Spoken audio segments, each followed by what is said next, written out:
Hey guys, welcome to Wrestling Days and welcome to today's unseen video. This is where we're going to round up all the talking points from social media, and of course there is no bigger talking point on social media than the American election, the US election, which is going on right now, which is why I want to make sure we get this out before it really gets to the business end of things.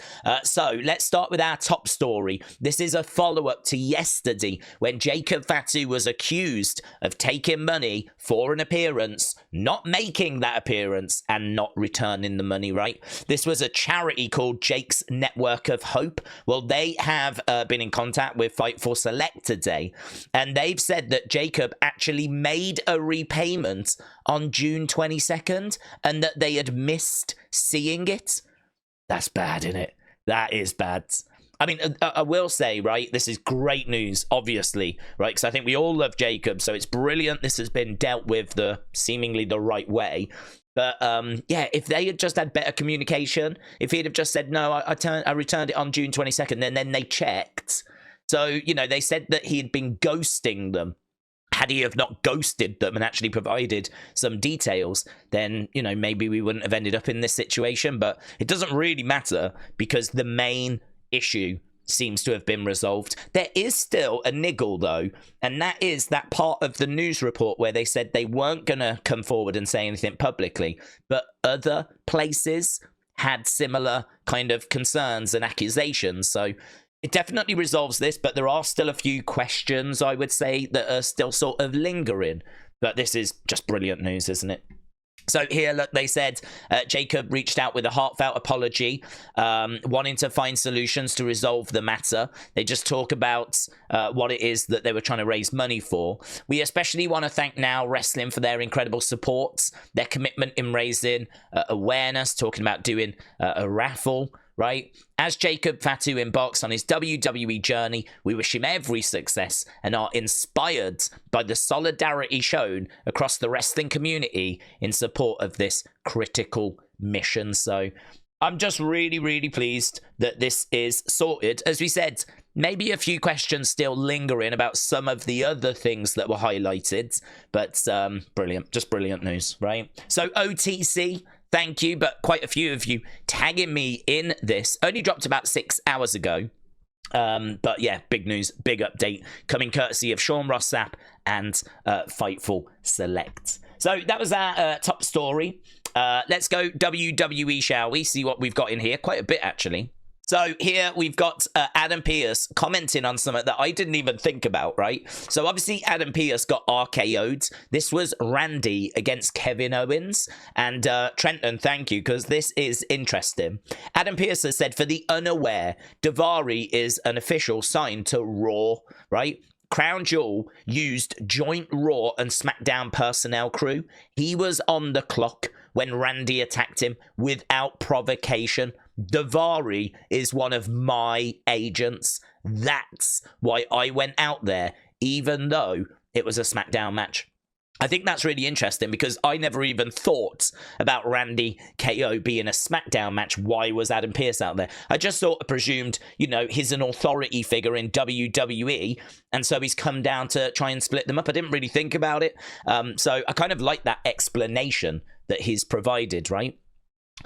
We spoke, I don't know if we spoke about this or if this dropped after Unseen yesterday, so I thought we would include it anyway. So they are going to make a Raw, and I don't think they've specified which one. I don't know if it's going to be the Raw just before Survivor Series or the Raw just after Survivor Series, but the 10-year anniversary of the New Day is around Survivor Series, so it's going to be, I would think, one of those Raws. Well, apparently they're going to make that a celebration for the New Day achieving 10 years. I think it might be the one just after Survivor Series. So I'm guessing it's going to be the first Raw in December. But I really don't know. They haven't announced anything, right? And so they're going to make that kind of a celebration. So I'd imagine it'll be a normal Raw. There'll obviously be a big New Day segment. I'm sure Big E will be on it, of course. And there'll be video clips that they kind of play all throughout that show, I would imagine. So, and of course, everyone's thinking that's where this tension is going to finally come to a head. So here, look, Adam Pearce said, New Day rocks. But we know they've got dramas. Talking of dramas, TJF 1983, shout out to you. Karl Anderson has undergone surgery. He's going to be out of action until after WrestleMania 41, right? I mean, it's just awful, isn't it? The Good Brothers in WWE has just been an unmitigated disaster. So there's a picture of him in hospital, recovering, but he is out until after WrestleMania 41. I mean, what do we do? If Anderson's out, what do we do with Gallows? I mean, does he just sit at home or... Princess Kutab Itch said, not at all shocking. I was a bit shocked. I was a bit shocked by this. It said the belief amongst people in WWE is that Metaphor have been called up to the main roster. Well, I'm shocked by this because I've not seen Oro Mensah on the main roster. Noam Dar is still out injured. Jakara and Lash... honestly, I know we've used them quite a bit recently, but kind of felt like they were there just representing NXT. So, word on the street is, this is Brian Alvarez. The belief amongst people in WWE is that Metaphor has been called up to the main roster. So, there we go. I mean, is it just going to be these two out of Metaphor, or is it going to be all four of them? Oro Mensah on the main roster is just quite a hard thing to picture, to be honest. We don't use him all that much in NXT. And it's been a while since we've seen Metaphor all together because of Noam Dar's injury. So I thought this was quite surprising, to be honest. So there we go. Right, look at this. Logan, shout out to you. Logan's B2581. This is from WWE TikTok. And it just gives us a little glimpse into what Jey and Jimmy were talking about as they were making their way up the ramp. When the last time he ever felt loose? Hey, man. Hey, when the last time you felt loose? When the last time your ass felt loose? Listen, I'm trying, but you talking about Sami Uso, bro. So there we go. Jimmy is still not having it, is he? When the last time he ever felt loose? Hey, man. Hey, when the last time you felt loose? When the last time your ass felt loose? Listen, when was the last time your ass felt loosey? I'm trying, but you talking about Sami Uso, bro. Interesting. I really like that. I really like that.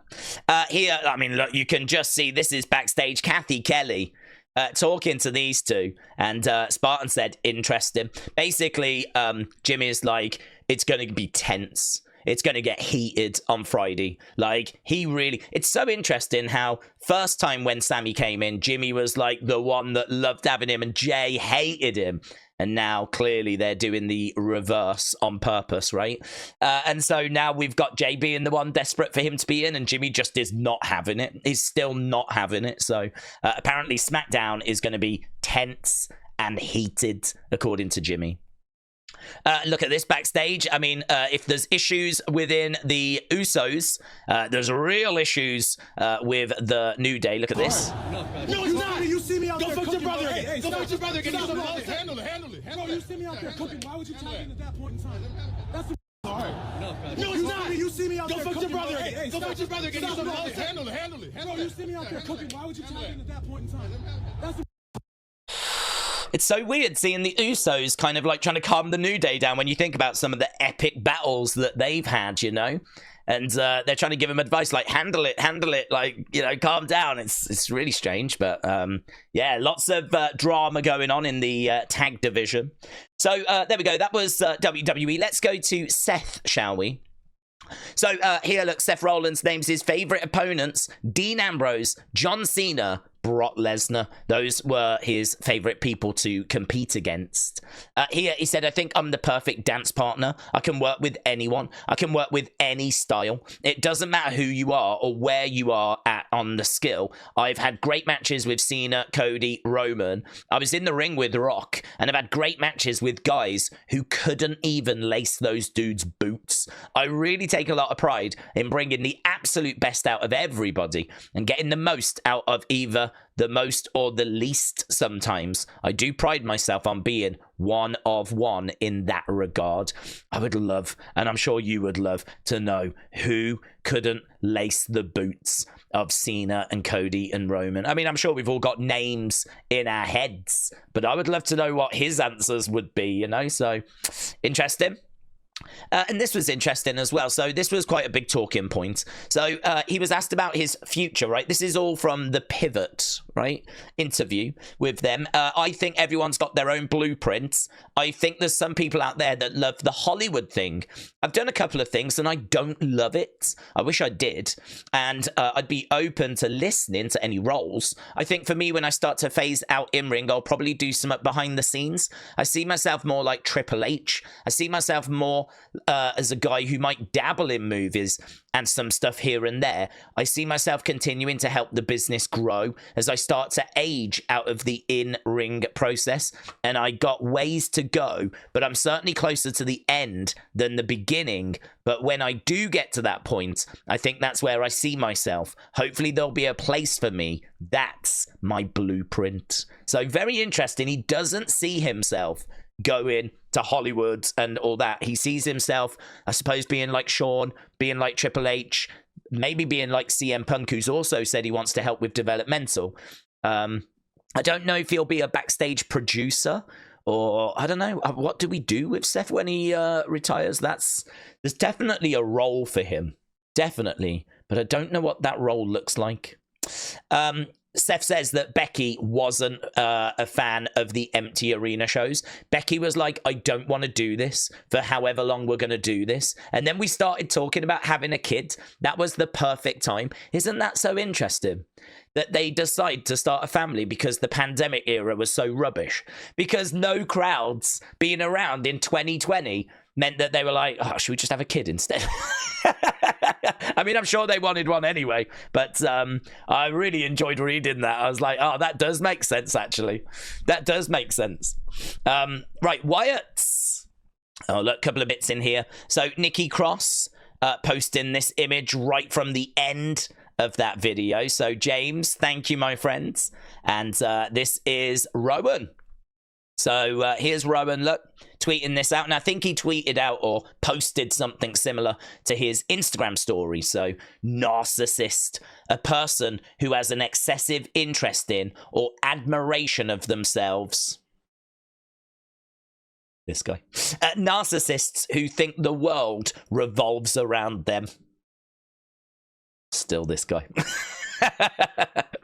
So I think we're talking about The Miz, to be honest. So there we go. A couple of bits in there for the Wyatts. Also, whilst we're on the Wyatts topic, I said that we would start this community folder if there was any little interesting bits to pop in it. Here's Word of Wrestling saying, I'm so proud to put myself out there and ask a question for my page to be able to produce some content for everyone and their favourite stars. So he asked a question of Karrion, and Karrion responded. So the question was, please may I ask, who is your ultimate fantasy match opponent from the Attitude Era? And Karrion did respond to Word of Wrestling. I honestly don't have a personal fantasy booking in my head, but I've always been a massive fan of Steve Austin. Even before WWE, his work in Japan, his ring mechanics, and all even without the Stone Cold character and stories are things that I still watch today on long distance cardio. That's such an interesting answer that I really love that answer, because he says Stone Cold, and, you know, immediately everyone thinks Stone Cold, Attitude Era, the big matches, you know, in WWE, WWF. But he's saying, no, before that. Go back to his stuff in Japan, look at how he puts his matches together, and look at his character and look at the stories that he's telling. And he's doing it all without that amazing Stone Cold character, right? So he's basically saying that the skills that we would see were evident, like, before he even came to WWE, and he enjoys watching and studying that. So this is someone that really clearly loves wrestling. I mean, he's a wrestler, a student of the game, and that's a very insightful answer. So really like that. Really like that. So well done, Word of Wrestling. Very, very good. So we've done that. We've done that. We've got those to come. We've done that. We've done that. We've done that. So yeah, I think we're kind of working our way through this, to be honest. Let's go to fun, shall we? See what we're dealing with. So this was actually posted by Sami, and I think there is a message from Sami that should be a little later. So Samantha, thank you. This is iconic. This image has done the rounds so many times. It's really, really iconic. So yeah, it's nice to actually include it in Unseen, because this was a meme that was doing the rounds when we had the Bloodline all together a few years ago. Right, yeah, oh god, yeah, I was going to show you this reversal, right?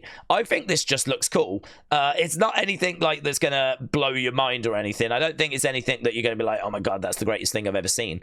But I do think it's really, really cool. So I don't know where this is from. I mean, I don't know that this is WWF, to be honest. That is Koko B Ware. We know that much, right? So here, look, against the ropes, goes up. Boom, look at that. That is really nice. Against the ropes, goes up, gets caught. That's a power slam, obviously. So he power slams him. So at this point, he should be slamming him down, obviously, onto the mat. But Koko still keeps a bit of distance, right? He's able to prevent him from being slammed down. And he just keeps rolling through into a pin. What an effing counter. Yeah, man. That is really good. That is really good. It's just really good. Koko B Ware. You know, I want to give him his flowers, because when do we ever give Koko B Ware his flowers? So there's some flowers for Koko. Night is WWE. The rest of the world right now, the USA. That's very true. Very true. Here we go. Meechin. I had the best convo with Cody today. Super motivated and was present when he tried Banoffee for the first time. Let's go. This is Cody's first time trying Banoffee. First time ever. Let's see. I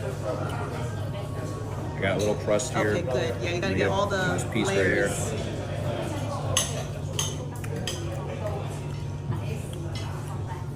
right here. Verdict? I can see what all the craze is about. Yes! That's all, guys. Wow. This is Cody's. Wow. So I think he is a fan. And of course, whenever Banoffee is around, Naomi is around, I'm going to let this slide because I love Cat Daddy, Cody Rhodes. But who in the heck gave him this big chunk of my Banoffee pie?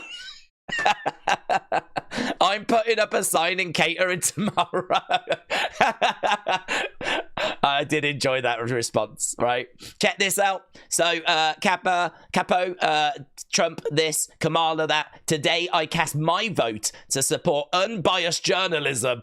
Catherine Kelly, I voted. So, there we go. Kathy Kelly, written in. And she at least received one vote in the presidential election. Here, look, someone writing in John Cena, voting for John Cena. So he got at least one vote as well. And here we go. Sami said, I remember that day well. It was a Friday. We went out that night. And I remember it clearly because we were listening to DMX on the way to the club. And it was the first time I'd ever heard someone say that a song was tight. Great times, but sadly, those days are gone. Hey, look at this, Naomi. Thanks for glowing with me, Nottingham. Look at this. Look at this gear, man. Downing Street, red buses. We got the Union flag. We got a red telephone box. We got the gherkin. We've got the guards. Like, I can see Queen Elizabeth over there. R.I.P. That's an amazing ring gear. It looks so good. Looks so good. She's nailed that. She has absolutely nailed that. I love that ring gear. So, brilliant. And look at this. Jonathan said she should have crippled Liv Morgan so that she can relish the championship. And Liv's like, so I can what? so I can what? I mean, this person meant relinquish, right? I mean, it is a long word. I think I would have started writing relinquish and just thought, no, I can't be bothered. Relish or do. So, Spartan, shout out to you, my friend. I think you're in the thanks folder, but it was Spartan that tagged me in that. Right, let's go other, shall we? A few bits in here. So, yeah, well done. Big shout out, congratulations to Davey Boy Smith Jr., who I think has won his first major singles title, right? He is now the All Japan Triple Crown World Heavyweight Champion. That's a big deal. Might not look a big deal, but that is a belt that has got quite a bit of prestige and history. It's a big deal.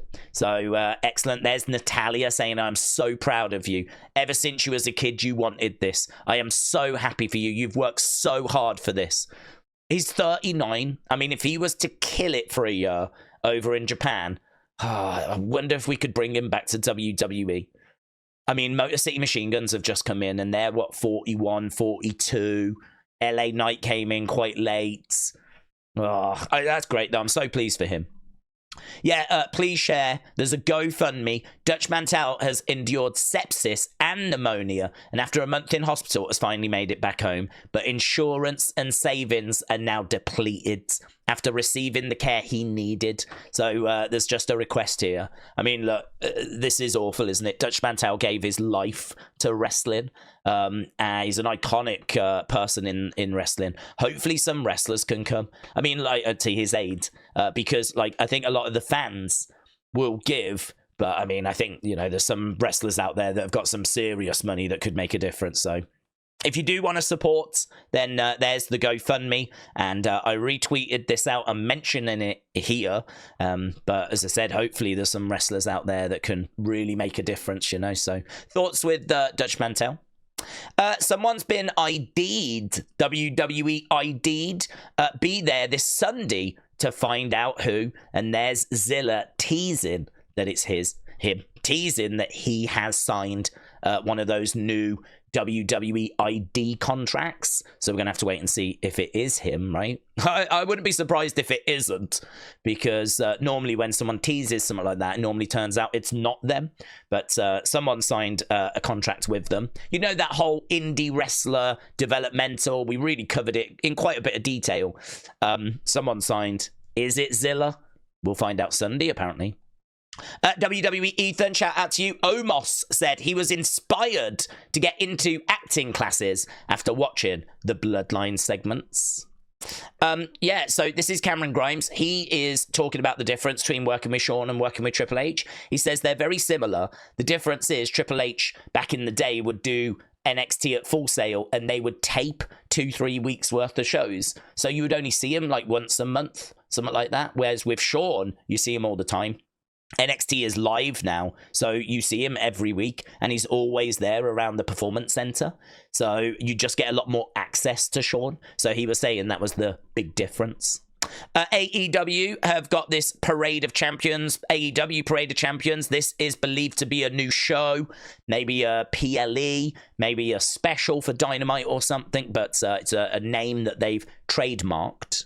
Yeah, this is wild. I thought this was really interesting. So here's Sean Ross Sapp saying, here's some wrestling media inside baseball, right? I didn't know this. Sportskeeda, right? They pay Facebook pages an affiliate or referral fee, so based on clicks. So basically, you can, you know, if you've got a decent size account on Facebook, you can reach out to Sportskeeda.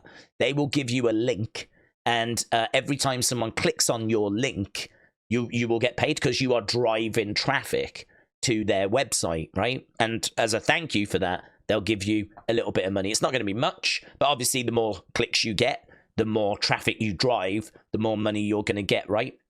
So that's basically Sportskeeda paying all these Facebook pages to try and get traffic onto their sites, right? And so there's an account here, right, which is called All WWE Superstars, that says major name is officially done with WWE. Naomi is the current favorite to win the Rumble. Naomi is the current favorite to win the Rumble. Major name done with WWE. And then there's a link to Sportskeeda, right? First of all, I don't know that it's true that Naomi is favorite for the Royal Rumble. And there's no major name done with WWE, unless we're talking about Indy Hartwell and like really old news, right, from a few days ago. So like this is Sean saying like, why are they letting this happen? You know, this isn't Sportskeeda's fault in the sense of they've not told them to write that, but this is what's happening on Facebook. People are writing nonsense, rubbish, clickbait, exaggerating, fake news, and then they're putting the Sportskeeda link because every time you click on it, they get paid. That's how that works, yeah? So, however, they get zero oversight on the methods used to generate clicks, so fake stuff like that gets posted. And I did see he actually sent a message to Sportskeeda going, why are you allowing this? Why are you, like, a part of this? So, really interesting. That is inside baseball. I didn't know that they got paid for that, those links. Just shows the kind of stuff that's going on that we don't know about, you know? Zaria, so formerly known as Delta, she is a drummer. Not bad for a wrestler of honor. That's Zaria. Not bad for a wrestler of honor. Not bad for a There we go. wrestler of honor. How do I stop it? Boom. And then we got this. So they tweeted this or posted this on Instagram on November 4th, right? Trish and Lita teasing something, okay? So that was the other day. And then we got the top part of the picture earlier. So they're continuing to tease something together. So don't know what that is. It could be like both of them are touring and doing like a two-woman show. I mean, I don't think it's anything WWE, but I don't know either, you know. Interesting. Fun way of teasing that they're working together. So just something to be aware of, right? Let's go to the thanks folder and wrap this up because obviously the election is rumbling away. So Rhea Ripley, my fave. Shout out to you. Wrestling's biggest fan. Shout out to you. Tribal Reigns. Thank you, my friend. Howdy LFC. Shout out to you. Anime Fiend Zeno. Thank you, my friend. J Omega. Thank you. Bretley 88. Shout out to you. Wrestle Knight. Thank you. Mark. Appreciate it. Letha. Thank you. Playboy 901. Shout out to you. I've still got my subscription. TJF 1983. Thank you, my friends. Thomas Scott. Thank you. J Villa. Appreciate it, buds. Arrows 1. Thank you. Jang Tae Sang. Appreciate it, dude. I do love that. I've only just noticed Wrestlemania have posted about the 10-year anniversary Raw. So they've got new date. And in the background, they put that meme that we were looking at. Oh, that's good, isn't it? That they've added Big E that way. Oh, I've only just noticed as we've gone through this. That's good. Chris Rowe, thank you. A Tiny Army 99, thank you. Or Chloe. Appreciate it, buds. Raymond, thank you, my friends. James, thank you. Craig, thank you. Jim, thank you. Austin Cooper, thank you. Bradley, thank you. Ian, thank you. And we are done. So there we go. Appreciate it, my friends. Good luck with your favorite in the election. And those results, hopefully, not going to be too far away. Hopefully, we'll have a good idea in the next few hours. So thanks for watching. Bye for now.